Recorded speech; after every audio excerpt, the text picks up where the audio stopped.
اس متا کی پیداوار جن کی مائیں ٹیکن 7 کھیل کر ٹیکن 3 کھیل کر شام غریبہ میں جا کر بچے پیدا کرتی ہیں نا، وہ لوگ صحابہ کرام پہ کس طرح بکواس پھر کرتے ہیں، پہلے آپ اس کی سنیں پھر میں اس کا جواب دیتا ہوں۔ وہ جو شیعہ ہیں وہ حضرت امیر معاویہ کی تکریم کیوں نہیں کرتے ہیں، ادب کیوں نہیں کرتے ہیں؟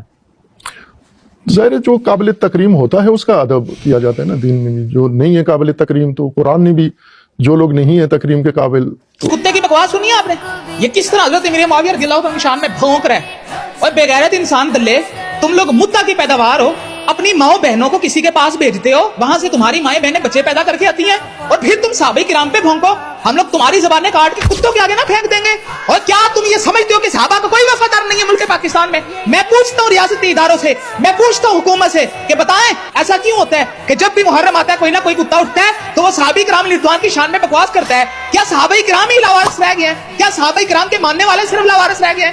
یہ ریحان طارق پوڈ کاسٹر یہ جناب پتلون سے پہن لیتا ہے، اتنے ٹائٹ کپڑے یہ پہن لیتا ہے، تو چاہتا ہی ہے کہ جناب میں ایسے سوال کروں تو وہ جناب سوشل میڈیا پہ وائرل ہو، ٹرینڈنگ کے اندر آئے تو صحافیت کے نام پہ تھکا ہے۔ ارے صحافی تو وہ شخصیت ہوتی ہے کہ جو حق اور سچ کو سامنے لائے، اور تو ایسا ہے جس نے ہمیشہ عزتوں کو اچھالا ہے، تو اب صحابہ کرام کے خلاف بھڑکائے گا؟ تجھے جو پتا تھا اس نے الٹ جواب دینا، تو نے یہ سوال کیا کیوں؟ پاکستان کی گورنمنٹ سے کہنا چاہتا ہوں کہ ان دونوں کو اریسٹ کیا جائے، اس کو قانون کے دائرے میں لایا جائے اور ان دونوں کو سزا ملنی چاہیے۔ حضرت امیر معاویہ کاتب وحی ہیں۔ احادیث مبارکہ میں حضرت امیر معاویہ کی فضیلت بیان کی گئی ہے۔ نبی پاک صلی اللہ علیہ وسلم نے ارشاد فرمایا اے اللہ معاویہ کو ہدایت دینے والا، ہدایت پہ قائم رکھنے والا اور لوگوں کے لیے ہدایت کا ذریعہ بنا۔ یہ نبی کی حدیث مبارکہ ہے۔ ایک اور حدیث مبارکہ سن، حضور نے فرمایا اللہ معاویہ کو حساب و کتاب سے نواز دے اور اس سے عذاب دور کر دے۔ یہ تو حضور کا فرمان ہے، حضور نے اللہ سے دعائیں کی ہیں۔ اور کسی خاص مجلس میں نبی پاک صلی اللہ علیہ وسلم کے سامنے ایک معاملہ پیش آیا، حضور نے حضرت معاویہ کی عظمت پر اس طرح مہر لگا دی۔ حضور نے فرمایا معاویہ کو بلاؤ اور یہ سارا معاملہ ان کے سامنے رکھ دو۔ حضور خود بھی کر سکتے تھے لیکن یہ حضرت امیر معاویہ کا مرتبہ بتانے کے لیے، اور حضور نے فرمایا